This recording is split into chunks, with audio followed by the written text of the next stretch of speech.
Bonjour tout le monde. Merci d'être là aujourd'hui. Merci à tout le monde qui est à distance aussi.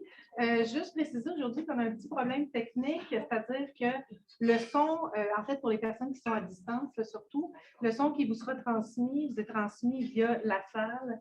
Donc, il se peut qu'il y ait un peu de fluctuation dans le son. Donc, vous devrez peut-être monter un peu votre volume pour entendre. Si jamais il y a des enjeux majeurs, vous écrivez dans le chat et puis Inès va vous répondre. Donc, bonjour tout le monde, je suis Michelle McCarroll, la directrice du département de psychologie. Ça fait grand plaisir de vous accueillir aujourd'hui pour cette conférence du 80e anniversaire qui est parrainée par le Cérébrum et par le Brahms. Donc, il va être offert par notre collègue Floris Van Voet, qui est professeur adjoint au département de psychologie.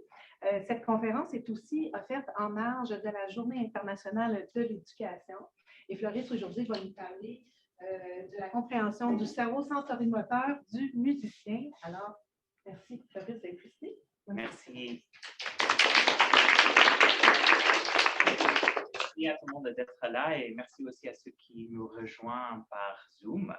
Je suis très content que vous êtes là, même si je ne vous vois pas. Bonjour, bienvenue.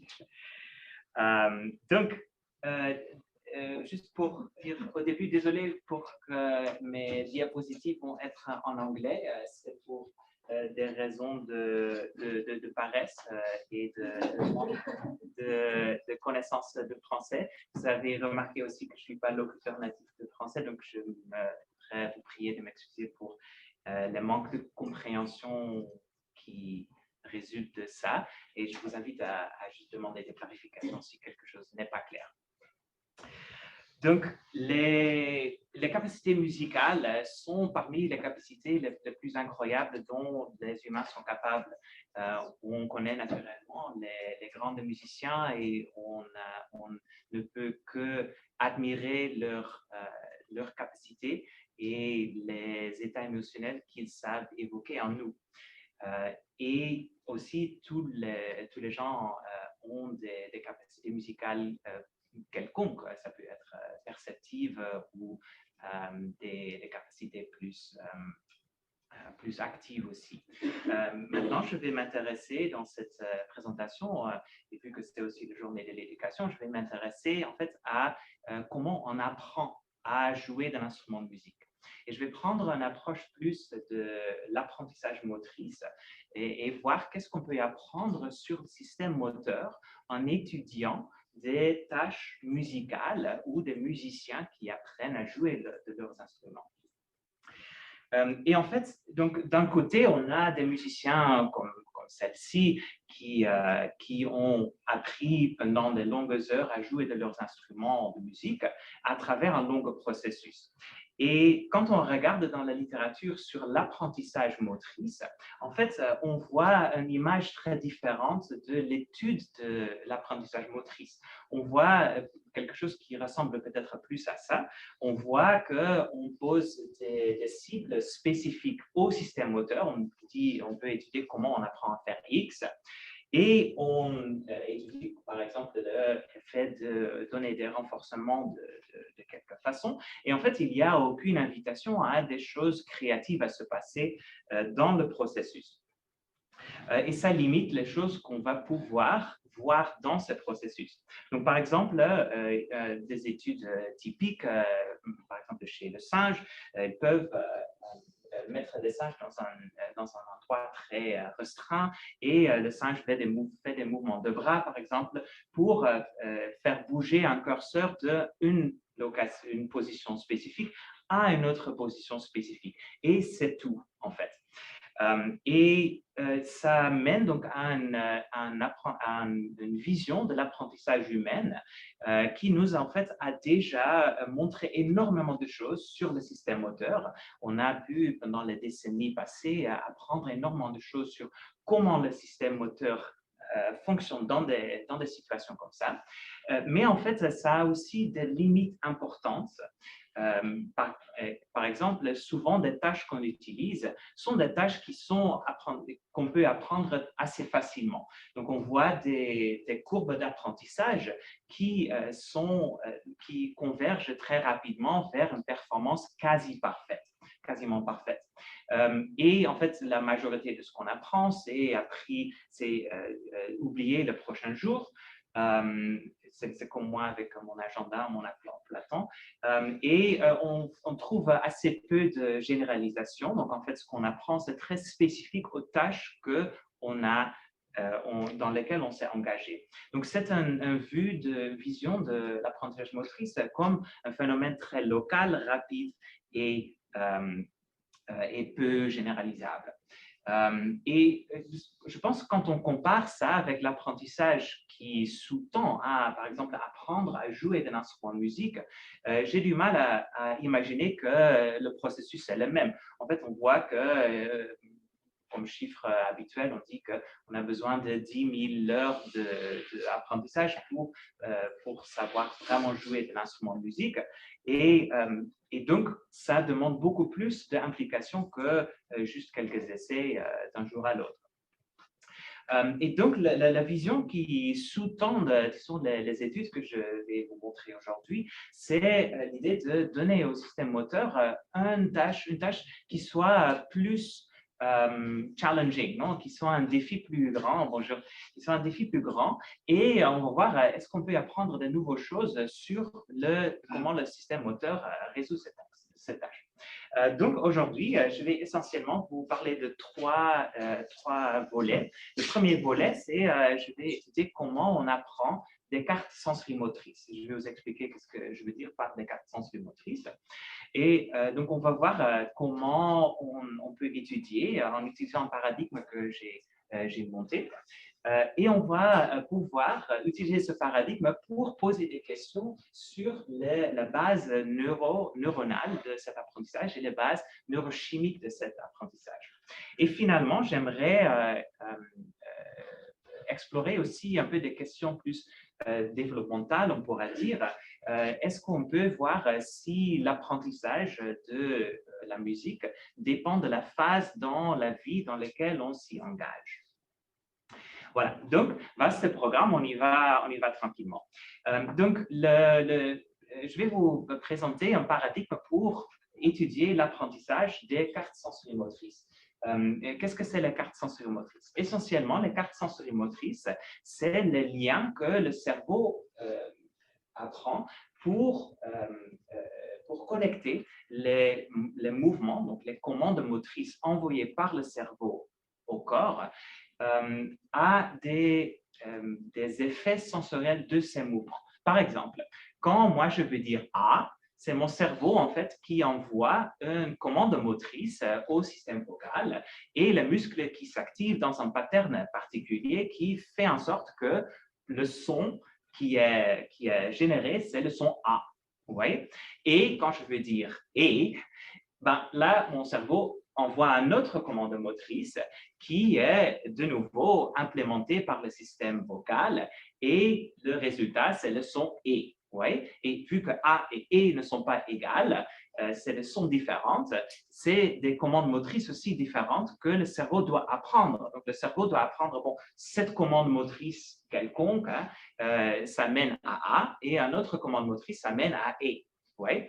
Et bon, là, vous pouvez dire, mais oui, mais on sait dire A, on sait dire et, oui, on le sait tous ici, je m'imagine. Et donc, la question, c'est oui, mais comment on a appris ça? Vous voyez, comment on a appris ces liens entre les commandes motrices et les effets sensoriels?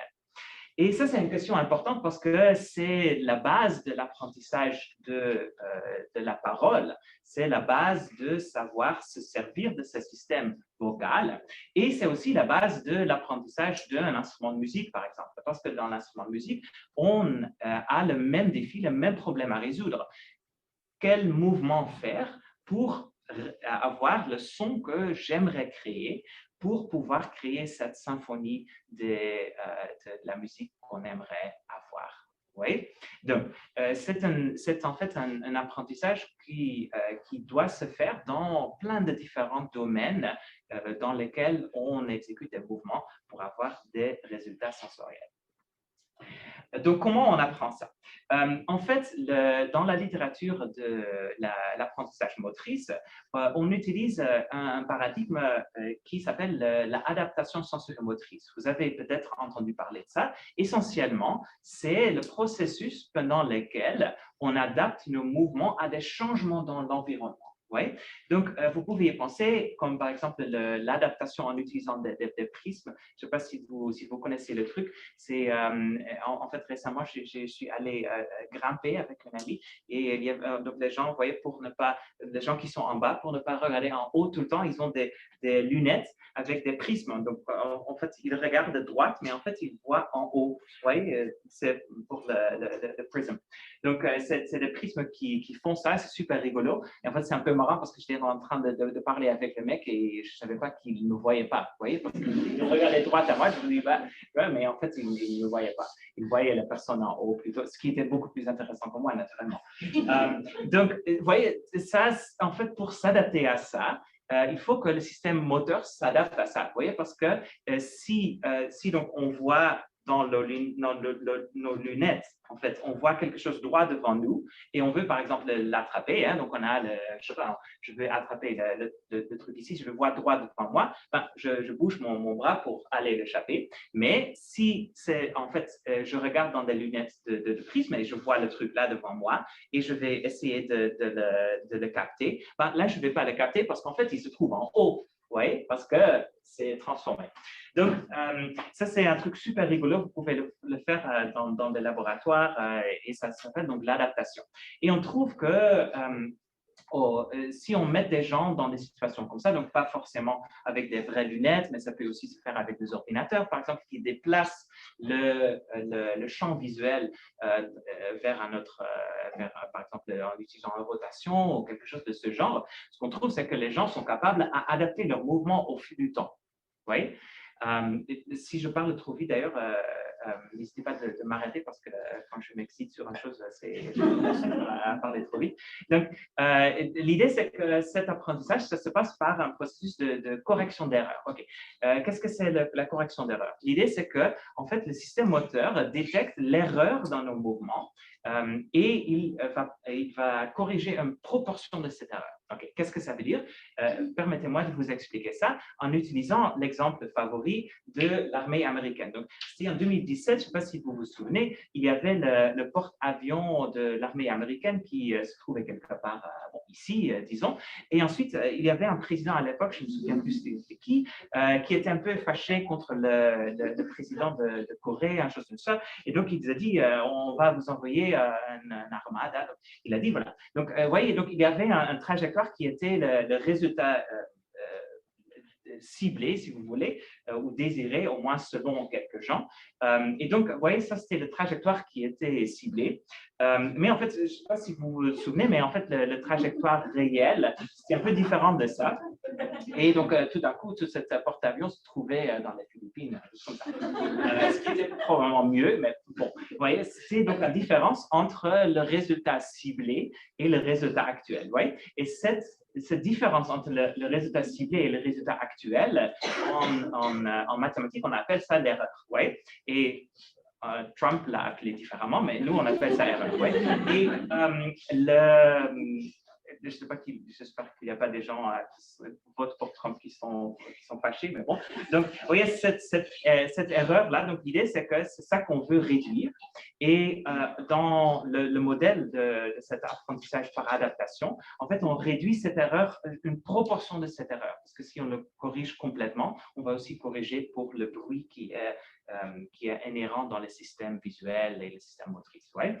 Donc, c'est grosso modo ça l'idée. Et effectivement, si on utilise ce processus, on va réduire l'erreur et les mouvements vont de plus en plus se rejoindre à le mouvement ciblé. Ouais? Donc, les mouvements vont être de plus en plus corrects.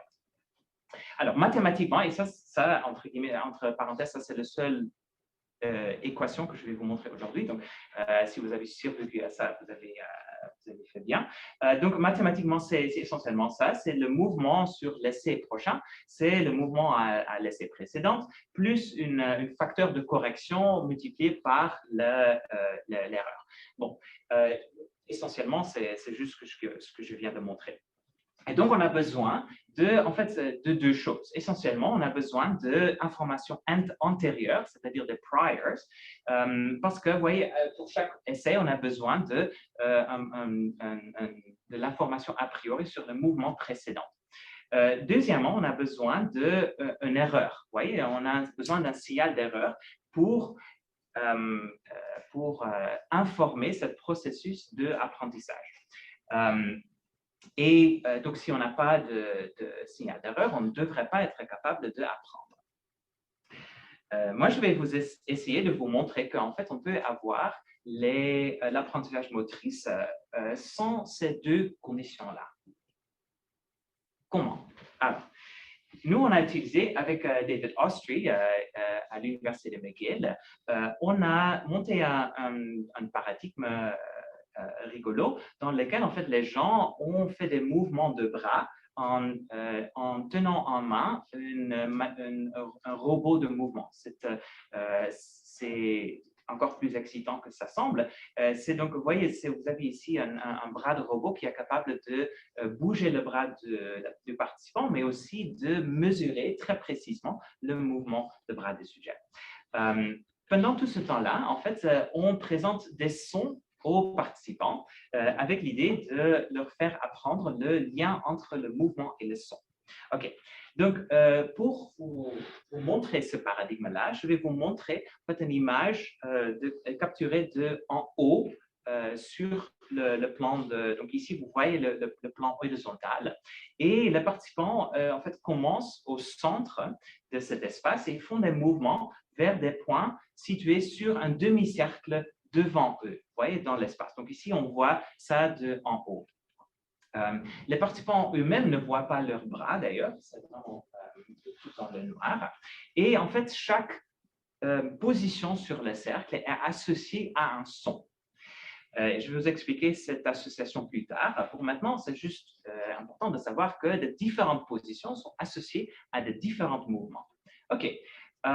Et ce n'est pas que les sons, en fait, sont localisés dans l'espace. Vous voyez, ce n'est pas qu'on entend que, ah oui, ce son vient de gauche, vient de droite. Non, en fait, ils venaient tous de la même position dans l'espace et c'était un son différent selon les différentes positions sur le cercle.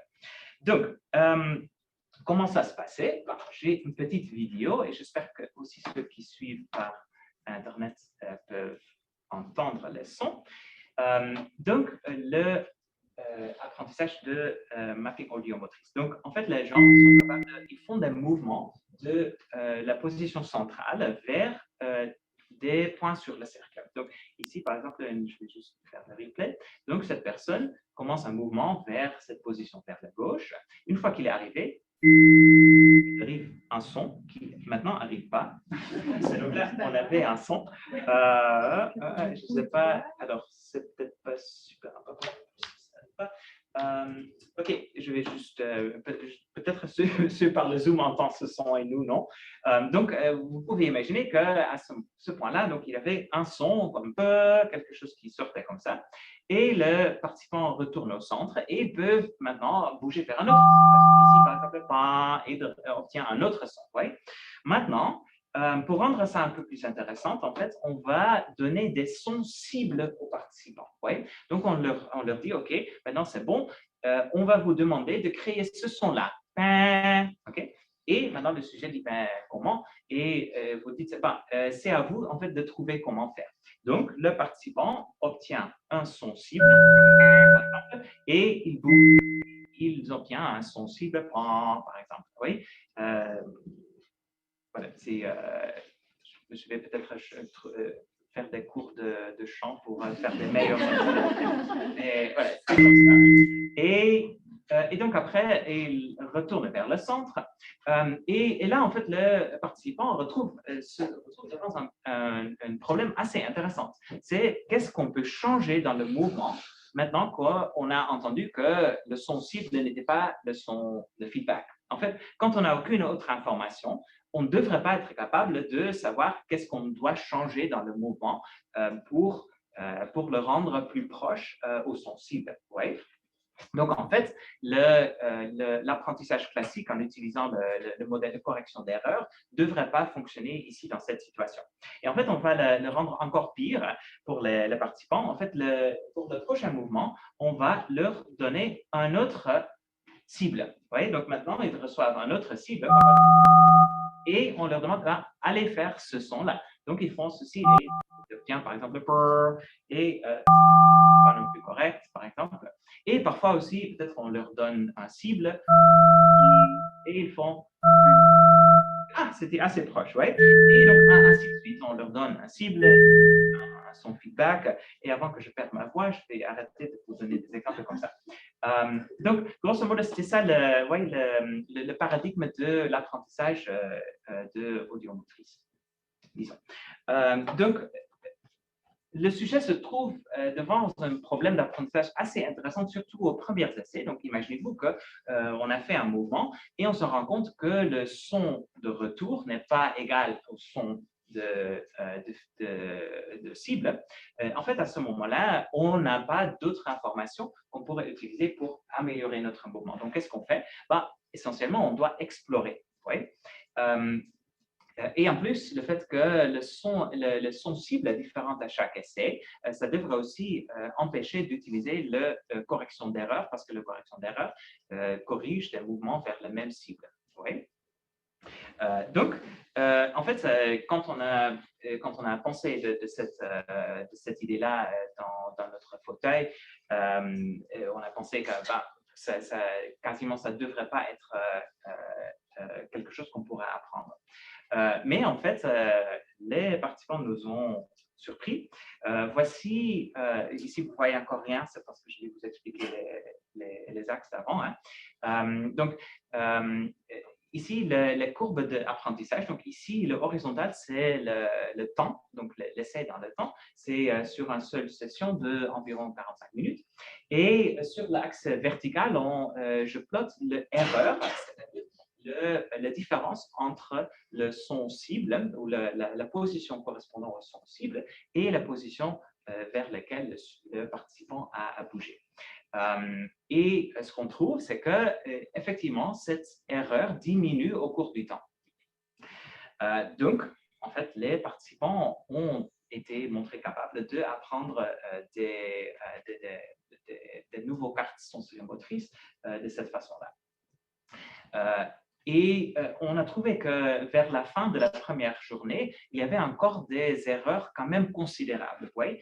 Ici, c'est exprimé en radians, mais donc là, on parle d'une différence entre les sons cibles et les sons et les mouvements indiqués de genre au moins 20-25 degrés. Donc, quand même considérable.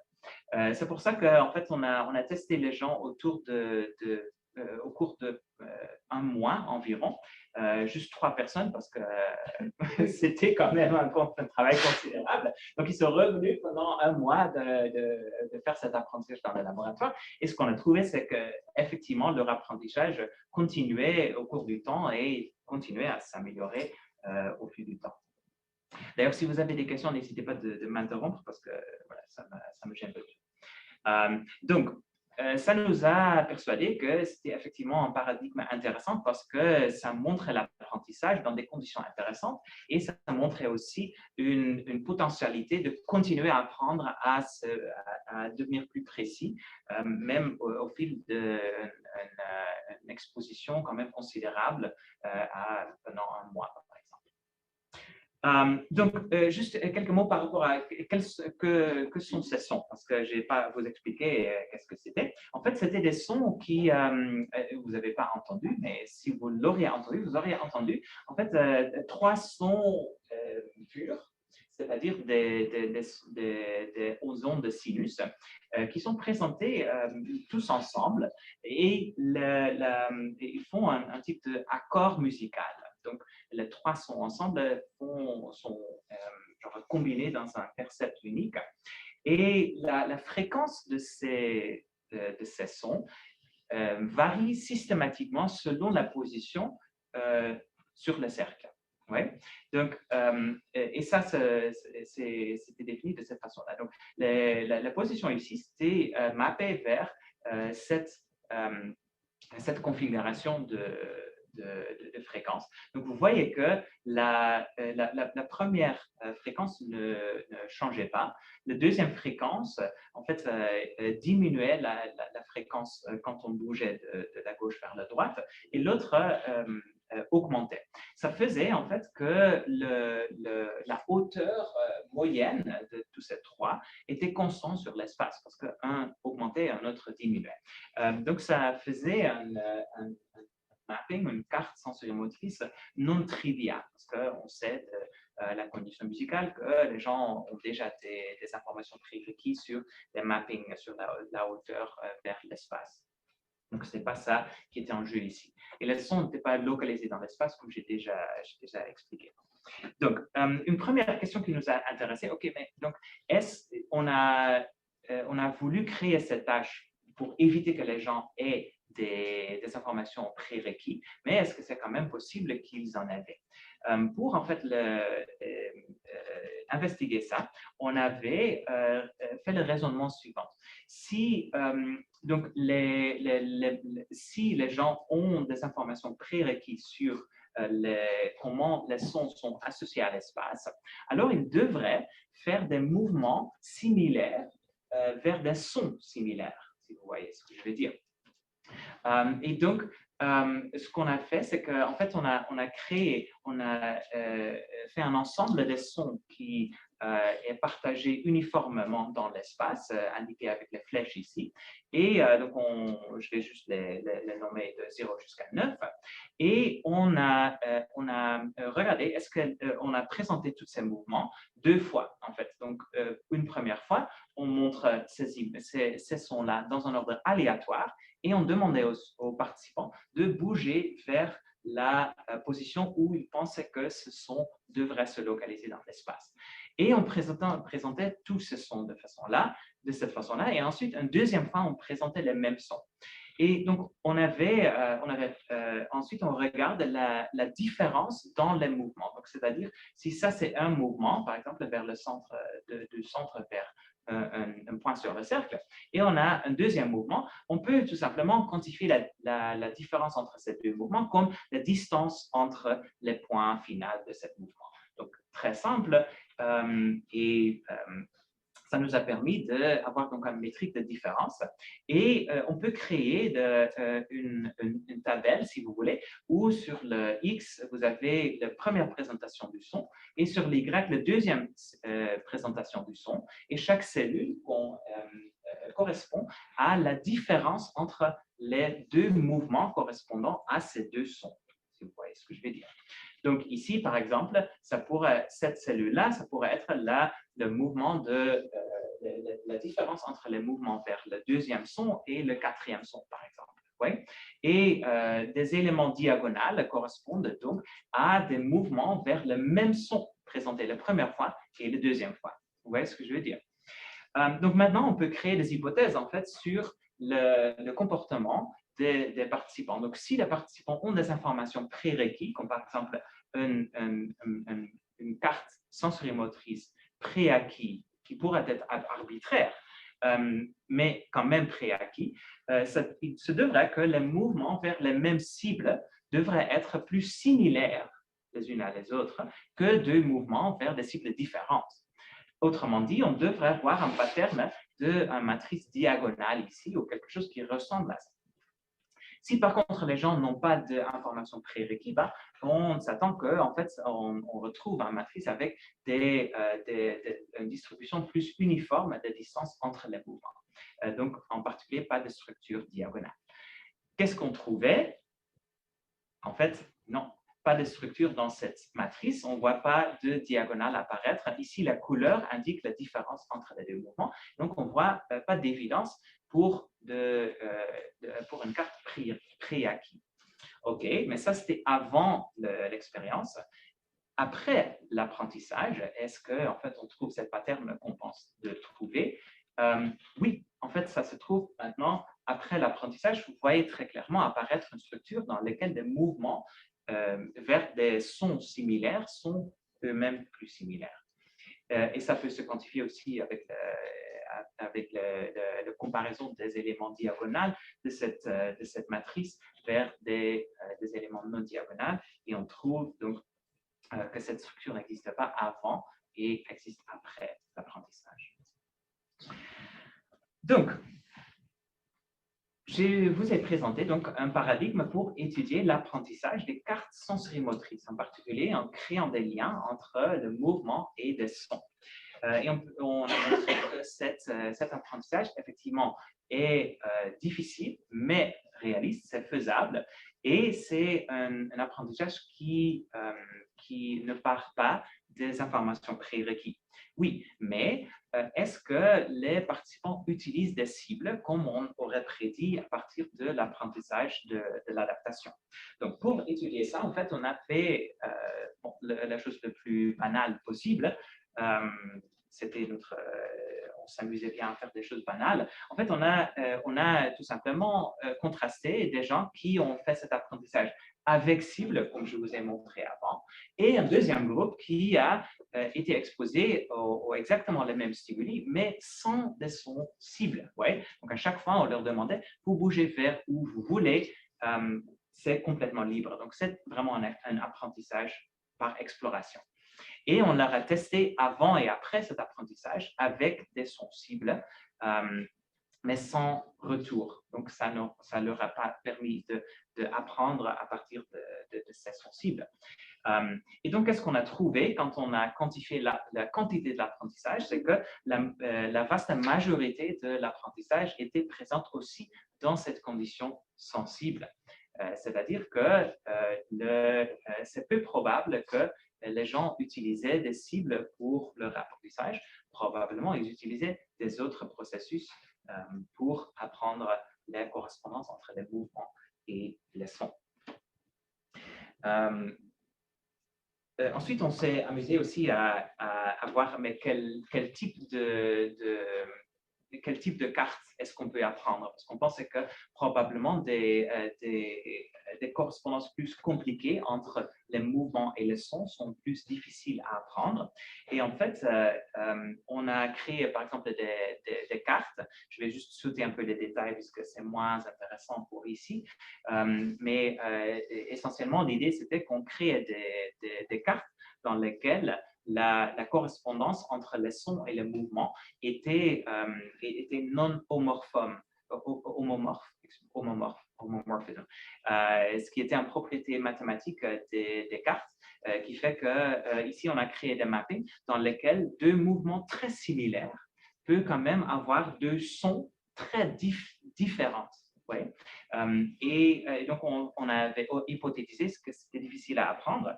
Et comme avec la majorité de nos hypothèses, ça semblait être faux parce qu'en fait, les gens ont montré l'apprentissage aussi de ces cartes, même si probablement un peu moins que l'apprentissage avec des mappings plus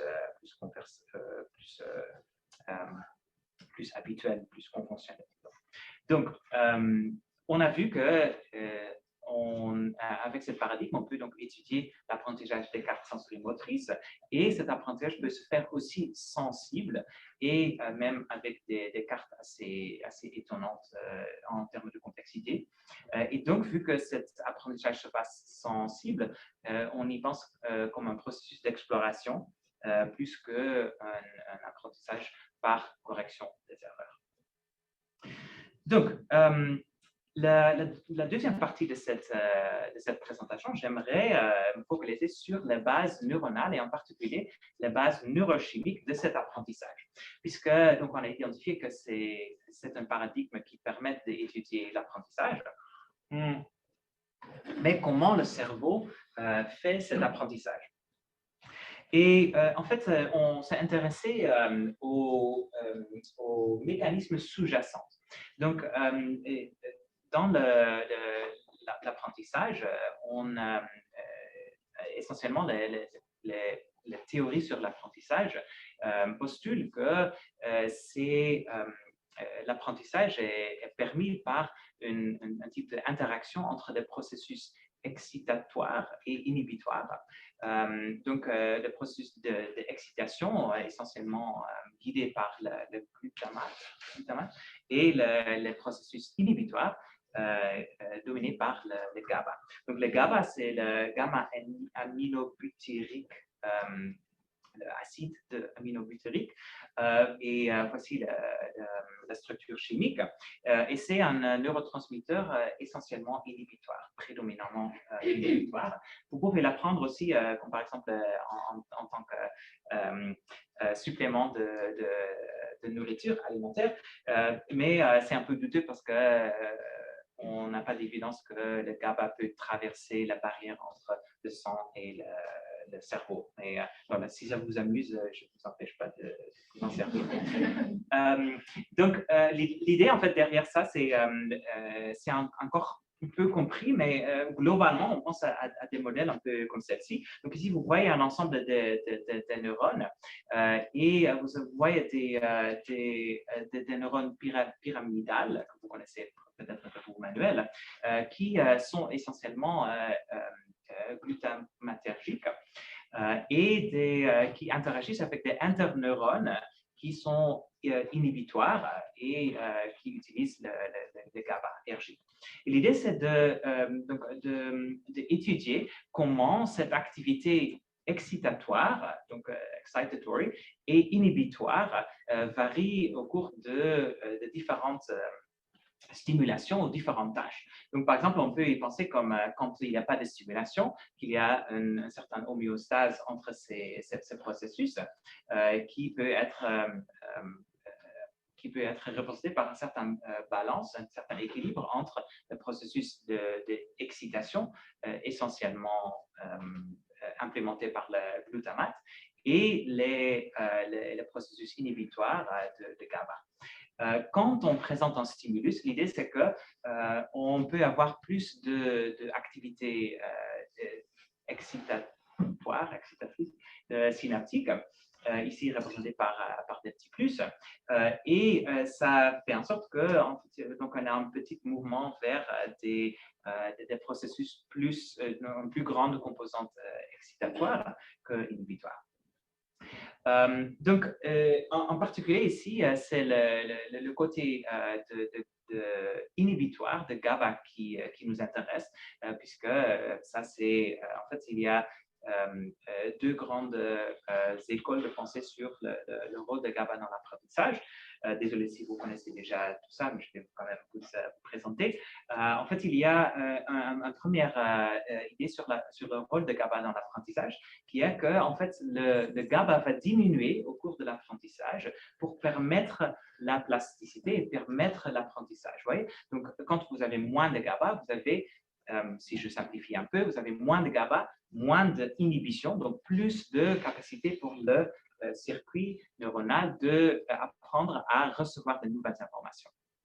Donc ça, c'est la première école de pensée. La deuxième école de pensée, c'est en fait plus quasiment l'inverse, c'est non, le GABA en fait va augmenter pendant l'apprentissage et surtout vers la fin de l'apprentissage pour permettre la stabilisation de ce qu'on apprend. Vous voyez, parce que quand on apprend une nouvelle chose, oui, c'est bien de recevoir l'information au début, mais ensuite, il faut éviter que cette information soit perdue. Et donc, on utilise le GABA en fait pour l'augmenter l'inhibition vers la fin de l'apprentissage pour permettre à l'information acquise à rester dans les circuits et ne pas le perdre. Donc, grosso modo, ce sont ces deux écoles qui ne sont pas forcément exclusives non plus, mais voilà donc deux idées sur le rôle de GABA dans l'apprentissage. Donc, nous, c'est-à-dire David avec Julien Doyon et Jamie Muir, nous sont intéressés à la question comment ces processus de GABA et d'inhibition jouent dans l'apprentissage des cartes sensorimotrices. Donc, d'abord, il y avait un défi méthodologique, c'était d'adapter la tâche que je vous viens de présenter pour que les participants puissent le faire à l'intérieur d'un scanner MR, donc de résonance magnétique. Donc ça, c'est le même scanner, la même machine qui fait l'IRMF aussi, mais nous, on a programmé, c'est-à-dire nous, je dis Jamie Neer, qui était l'ingénieur qui savait, les physiciens qui savaient faire ça, pas moi. On a donc utilisé une autre séquence sur cette scanner qui permettait de faire des acquisitions de la spectroscopie, que je vais vous montrer par la suite. Mais donc d'abord, on a adapté la tâche, le sujet, on fait des mouvements avec un petit joystick dans le scanner qui nous a permis de faire des acquisitions de l'activation cérébrale pendant que le participant faisait la tâche et avant et après. Ouais. On a pu s'assurer qu'effectivement, on retrouve le même genre d'apprentissage comme on a vu dans le robot en dehors du scanner. Donc, c'était efficace comme adaptation. Les mouvements eux-mêmes étaient un peu plus bruités, mais voilà, nothing is perfect. Donc, on s'est intéressé à l'hypothèse que donc, on s'est dit, si le GABA est impliqué dans l'apprentissage, on devrait trouver que le changement de GABA devrait être corrélé avec la quantité de l'apprentissage. C'est-à-dire, plus que les gens apprennent, plus qu'il devrait y avoir un changement de GABA. Comment mesurer le GABA? Donc, avec la méthode qu'on a utilisée ici, c'est la spectroscopie en utilisant de résonance magnétique, la Functional Magnetic Resonance Spectroscopy. Et l'idée, c'est qu'en fait, ici à l'époque, on pouvait juste mettre un grand voxel quelque part dans le cerveau. Et donc, ici, vous voyez le voxel à travers le sujet. Donc, on a arrivé plus ou moins le mettre dans le cortex motrice primaire gauche, puisque les gens faisaient les mouvements avec le bras droite. Dans cette voxel, en fait, on peut obtenir des spectres de cette façon-là. Et je vais juste sauter les détails sur qu'est-ce que représentent ces spectres, pour la simple raison que moi, j'ai aucune idée, en fait, qu'est-ce que c'est. Mais vous pouvez demander à Jamie Neer, il saura vous expliquer. Il m'a expliqué plusieurs reprises, en fait, et à chaque fois, c'est comme ah oui, je comprends. Et genre, 5 minutes plus tard, je dois l'expliquer à quelqu'un d'autre, et je ne sais plus, en fait, c'était which the proton was this one. Anyway, donc, voilà. Grosso modo, si vous voulez savoir, allez chercher sur Wikipédia. Donc, essentiellement, l'idée, c'est que, vous voyez donc un spectre. Et ce qui est marrant, c'est qu'on sait que les différentes substances qui peuvent se trouver dans la matière cérébrale dans cette voxel, ils ont une signature spectrale différente. Ouais? Donc ici, plein de différentes substances, parmi les différentes substances qu'on pourrait trouver, et chacun, vous voyez, a une signature spectrale différente. Donc, vous voyez par exemple ici le GABA, vous voyez, ça a ce petit onde ici, ce petit onde ici, ce petit onde ici. Il y a plein d'autres substances, neurotransmetteurs, métaboliques, etc., qui ont des signatures différentes. Et donc, on a une procédure analytique de décomposition, en fait, de ce spectre complexe en une combinaison linéaire de toutes ces substances. Et ça nous donne des coefficients qui correspondent, grosso modo, à la concentration de cette substance particulière dans cette zone du cerveau pour ce sujet-là. Oui? Donc, essentiellement, c'est ça. Ça nous permet de mesurer la concentration des substances dans le cerveau. Et qu'est-ce qu'on a trouvé? Je vais juste sauter les autres substances, même si c'est intéressant aussi. Pour le GABA, qu'est-ce qu'on a trouvé? C'est que ici, vous voyez la zone colorée, ça correspond à la moyenne plus ou moins le erreur type. Et vous voyez que ça monte au cours du temps. À partir de baseline, ça monte jusqu'à entre 10 et 20% d'augmentation de GABA pendant l'apprentissage.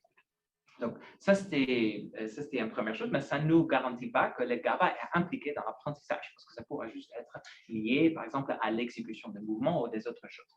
Par contre, pour donc demander est-ce que c'était lié à l'apprentissage, on a calculé la corrélation entre la quantité d'apprentissage d'un sujet et le changement de GABA de ce sujet-là. Et qu'est-ce qu'on a trouvé? Qu'effectivement, il y avait cette corrélation. Donc, les participants qui apprenaient davantage, qui sont à gauche, avaient une plus grande augmentation de niveau de GABA par rapport à ceux qui apprenaient moins. Et donc, il y avait une corrélation négative qui liait le GABA à l'apprentissage. Voilà. Donc, ça, c'était notre premier résultat. Ensuite, on s'est dit, oui, mais comment ça se lie avec des mesures plus classiques de la réorganisation cérébrale. Donc, on s'est intéressé à la connectivité cérébrale. Qu'est-ce que c'est? En fait, la connectivité cérébrale, ici, c'était calculé avec le IRMF, donc maintenant le signal BOLD, puisque le sujet était déjà dans le scanner, et le scanner peut aussi faire l'IRMF. Et donc, on a fait des mesures pendant l'état de repos, de resting state. Et pendant le resting state, en fait, essentiellement, qu'est-ce qu'on obtient? On obtient pour chaque voxel dans le cerveau, on obtient un parcours temporel de l'activité dans cette zone du cerveau. Donc, vous voyez ici, par exemple, ici, ça pourrait être le parcours temporel qui indique donc des activations et des désactivations au cours du temps. Donc, on le fait pour une zone A, par exemple, pour une zone B, pour une zone C. Ensuite, ça nous permet de calculer la connectivité cérébrale en tant que corrélation entre ces parcours temporels dans ces deux zones. Donc, plus que ces deux parcours temporels se ressemblent, plus qu'on va dire que ces zones sont connectées fonctionnellement. Oui. Et donc ici, qu'est-ce qui nous intéressait? Ce qui nous intéressait, ce n'était pas la connectivité fonctionnelle en tant que telle, mais plutôt le changement de connectivité fonctionnelle avant et après l'apprentissage, pour savoir quelles zones étaient impliquées dans l'apprentissage. Donc, ce qu'on a fait, c'est qu'on a regardé la connectivité entre le cortex primaire à gauche, là où se trouvait aussi la mesure de spectroscopie, avec toutes les autres zones du cerveau. Et on regardait où est-ce qu'il y a un changement de connectivité après l'apprentissage par rapport à avant. Et on trouvait cette zone ici dans le cortex pariétal où la connectivité était plus grande après l'apprentissage par rapport à avant. Et ça, de nouveau, ça ne nous indique pas que c'est impliqué dans l'apprentissage en elle-même. C'est pour ça qu'on avait besoin de valider est-ce que c'est aussi corrélé avec la quantité de l'apprentissage, c'est-à-dire est-ce que ceux qui apprennent davantage ont une plus grande augmentation de la connectivité cérébrale. Et oui, c'était le cas, effectivement. En fait, c'est l'autre chose que je suis en train de montrer. Ici, c'est corrélé avec le changement de GABA, mais le changement de GABA, en fait, aussi était corrélé avec l'apprentissage comportemental. Et on trouve que ces deux sont liés à le changement dans la connectivité cérébrale. Donc, essentiellement, on a trouvé ici trois phénomènes qui étaient liés. On trouve l'apprentissage au niveau comportemental qui est corrélé avec l'apprentissage, le changement dans la connectivité cérébrale entre le cortex primaire moteur et cette zone dans le cortex pariétal, qui était lié à l'augmentation de GABA, toujours mesurée dans cette cortex primaire gauche. Ce qui donc suggère que tous ces processus sont liés et permettent d'apprendre des cartes sensorimotrices. Voilà, naturellement, ça c'est une première étape et il reste énormément de questions à se poser sur ça. Et quelle est l'interprétation? Donc, essentiellement, vu que le GABA augmente, ça nous mène plus vers une image où le GABA devrait servir à stabiliser l'information acquise dans l'apprentissage des cartes sensorimotrices. Donc, un premier élément de réponse pour cette question sur la base neurochimique, c'est que les apprentissages comportementaux sont liés à une augmentation de GABA qui était liée également à une augmentation de connectivité cérébrale.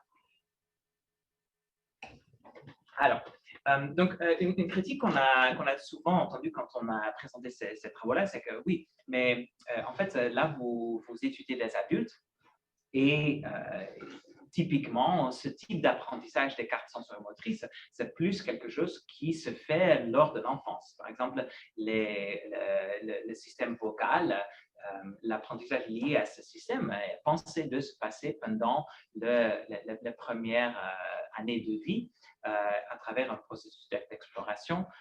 Par exemple, les enfants de ma sœur, ils passent des heures à faire oui, oui, oui. Et l'idée, c'est que cette babbling, ça sert à cet apprentissage justement des cartes sensorimotrices. Et nous, on a voulu imiter ce processus de mouvement, ce processus d'apprentissage chez les adultes, mais probablement ça se passe pendant l'enfance. Alors, nous, on n'a pas testé ça, cet apprentissage des cartes sensorimotrices chez l'enfant. En fait, on a utilisé un peu une façon assez indirecte. Donc, c'est un peu différent que notre approche et ce n'est pas pour répondre exactement à cette question.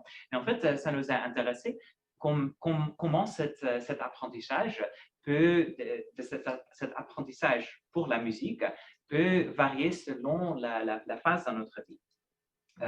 Et ici, on a utilisé de l'apprentissage de jouer le piano, juste parce qu'on n'avait pas le temps de faire apprendre des gens des cartes sensorimotrices et ensuite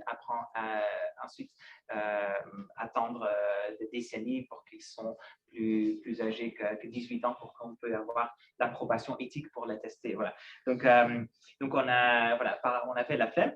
Mais on a fait une super belle équipe de Carl Hartman et Eckhard Altenmüller de Hanovre et Daniel Margolis, un spécialiste sur la connectivité fonctionnelle au repos.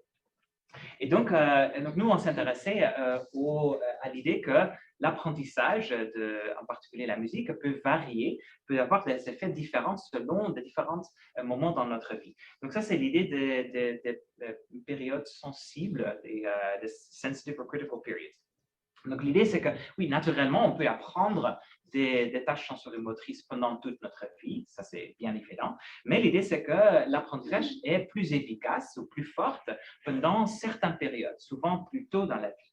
Et ça s'est montré pour le système visuel, par exemple, chez la recherche, même au sein de notre département, par exemple de Franco Leporret, qui a regardé ça pour le système visuel. Mais on peut également poser des questions similaires pour l'apprentissage de la musique.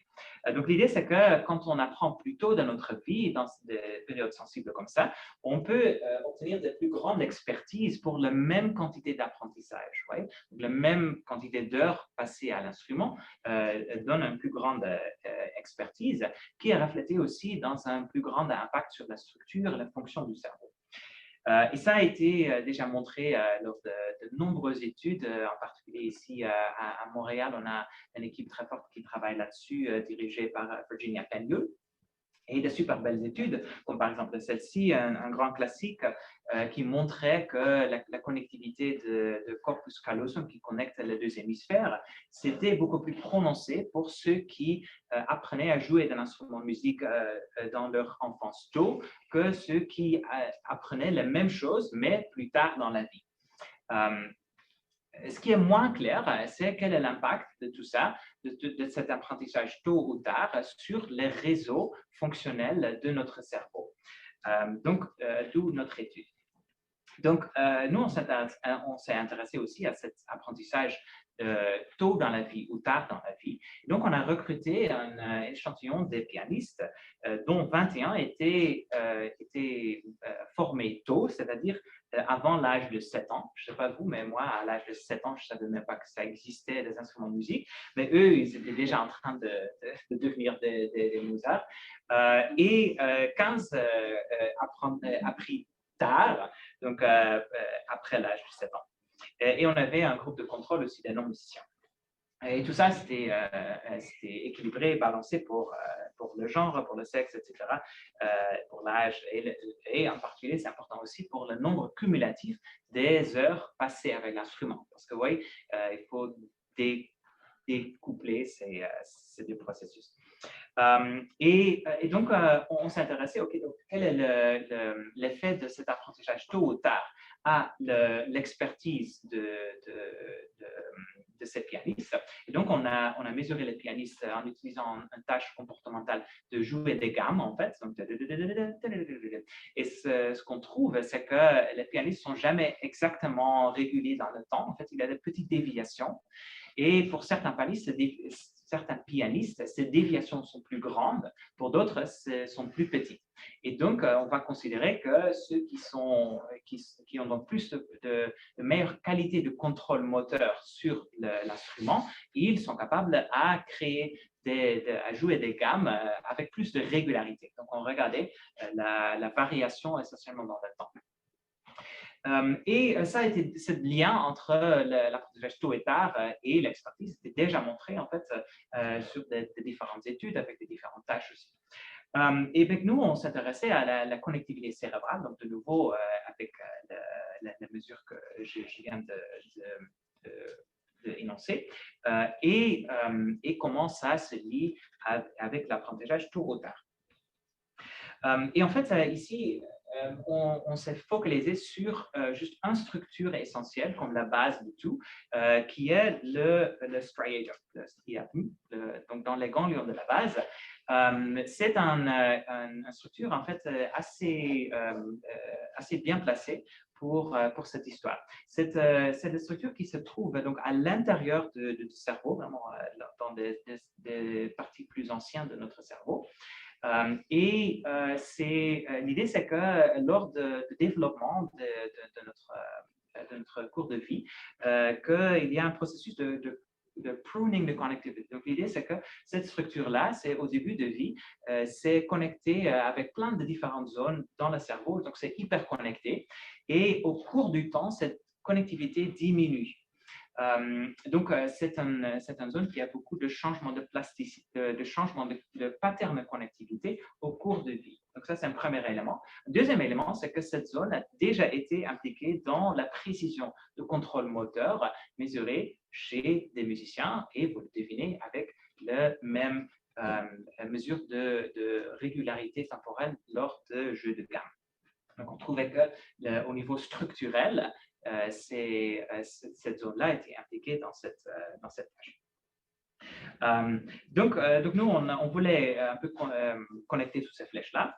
Je vais sauter un peu les détails. En fait, on a regardé aussi à l'intérieur de différentes parties de cette structure. Parce que si on regarde à l'intérieur, on peut en fait distinguer de différentes sous-parties de cette striatum en utilisant de différentes sous-parties, si vous voulez.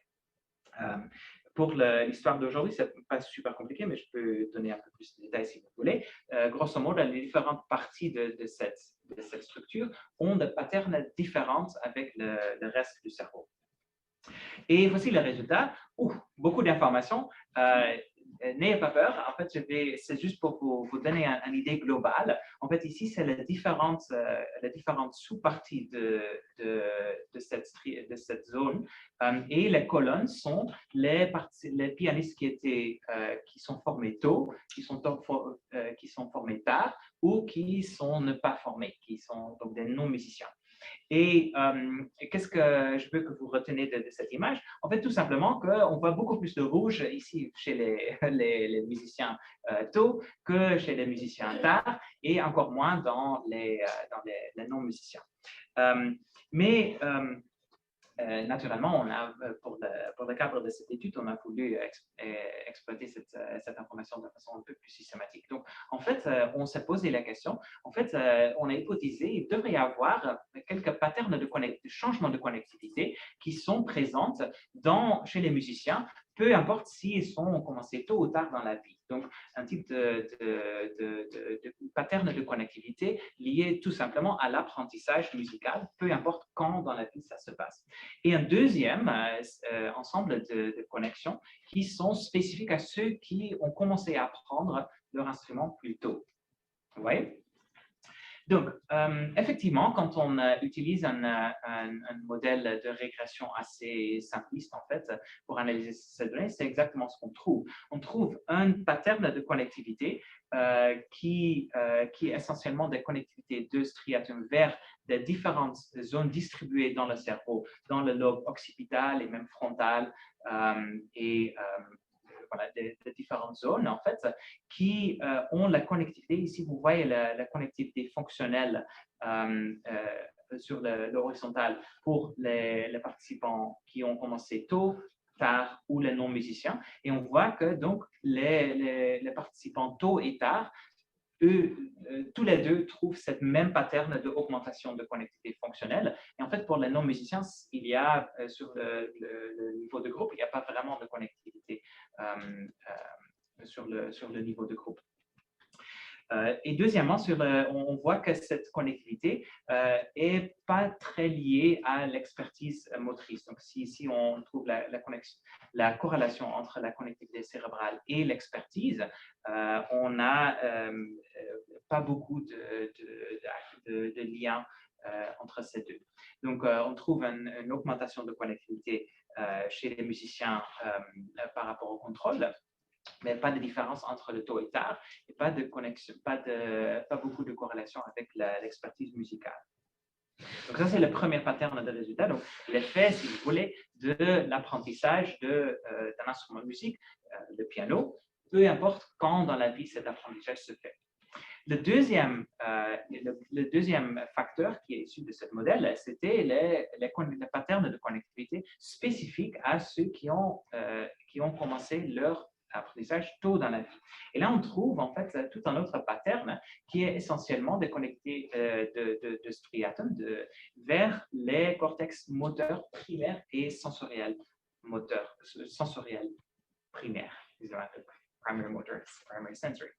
Et là, on trouve un autre pattern où, en fait, les gens qui sont formés tôt ont la connectivité fonctionnelle non zéro, et ceux qui sont tard sont indistinguables des non-musiciens essentiellement. Et là, on trouve des corrélations plus prononcées avec l'expertise musicale également. Donc, un pattern différente, donc un réseau spécifique à l'apprentissage tôt dans la vie qui a pour résultat une connexion entre le striatum et le cortex moteur primaire et sensoriel primaire. Donc essentiellement, juste pour résumer ça, on trouve donc un réseau striatum vers des zones distribuées où pour les non-musiciens, en fait, on ne trouve même pas de connectivité, mais on retrouve dans les deux groupes de musiciens, et ce n'est pas corrélé avec l'apprentissage, avec l'expertise de timing. Et le deuxième réseau plus spécifique à l'apprentissage tôt, où c'est juste ceux qui ont commencé leur apprentissage tôt dans la vie qui trouvent cette connectivité fonctionnelle, et c'est plus fortement lié à l'expertise de régularité dans le jeu de musique. Donc, naturellement, on sait que les pianistes dans cet échantillon ont fait un apprentissage qui implique beaucoup plus que juste apprendre les mappings sensorimotrices. Donc, le résultat que je viens de montrer, on ne peut pas en déduire que ça, c'est la réflexion de l'apprentissage des cartes sensorimotrices, mais c'est un des éléments qu'on imagine qui entre en jeu. Donc, l'impact sur le cerveau d'apprendre à jouer un instrument de musique tôt, c'est en particulier mène à des connexions spécifiques striatales et cortex sensorimoteur primaire qu'on ne trouve pas chez des gens qui ont commencé plus tard dans la vie. Voilà, avec ça, je suis ouvert à des questions et merci beaucoup pour votre attention.